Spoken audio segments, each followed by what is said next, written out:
राधे राधे दोस्तों, स्वागत है आपका अरिहंत दिव्य कथा में। दोस्तों, आज से हमारा श्रीमद् भागवत महापुराण का प्रारंभ होता है और आइए हम आपको पहले अध्याय की तरफ ले चलते हैं। नैमिषारण्य नामक पवित्र तीर्थ में 88,000 ऋषिगण एकत्र हुए। कारण यह था कि यह वही स्थान था जहाँ भगवान का सुदर्शन चक्र गिरा था और इसलिए वहाँ कलयुग प्रवेश नहीं कर सकता था। इस महान स्थल पर सब ऋषिगण एक ही चिंता में बैठे थे। कलयुग का अंधकार बढ़ रहा है, जीव मोह और पाप में फंसते जा रहे हैं। ऐसे समय में जीवों को मुक्ति का सहज मार्ग क्या है, सब लोग इसी पर चिंता कर रहे थे। ऋषिगणों ने सूत जी पौराणिक को बड़े आदर से आसन पर बैठाया और प्रार्थना की, हे सूत जी, आपने वेद व्यास जी के चरणों में रहकर सब पुराण सुने हैं।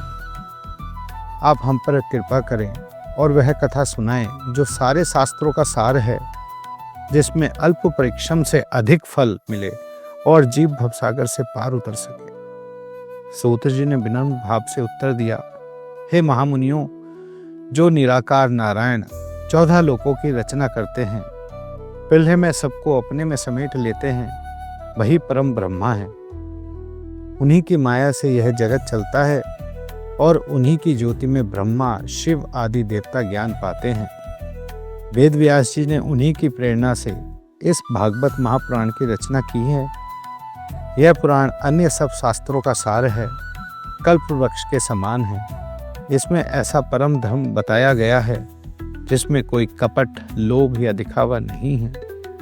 यह केवल शुद्ध भक्ति है, ऐसी भक्ति जिसमें तीनों प्रकार की दुख और पाप तुरंत नष्ट हो जाते हैं।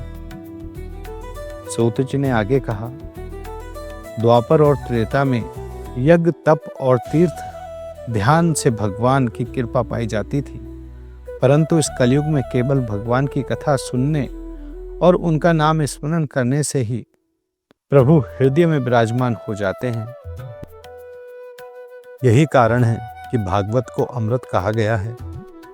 सुखदेव जी महाराज ने यही कथा राजा परीक्षित को सुनाई थी।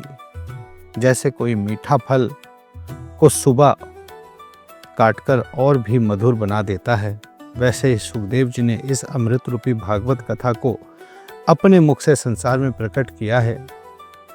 ऋषियों ने तब सूत जी से यह प्रश्न किया, हे महाभाग, हमें यह बताइए कि जब भगवान श्री कृष्ण देवकी जी के गर्भ से प्रकट हुए तो उन्होंने कौन कौन सी अद्भुत लीलाएं की। जब कलयुग का आरंभ हुआ और श्री कृष्ण बैकुंठ लौट गए, तब धर्म किसके शरण गया और किसको सौंपा गया, कृपया विस्तार से वर्णन करें, क्योंकि श्री कृष्ण की कथा सुनना ही जन्म मरण के बंधन से मुक्त करा देता है।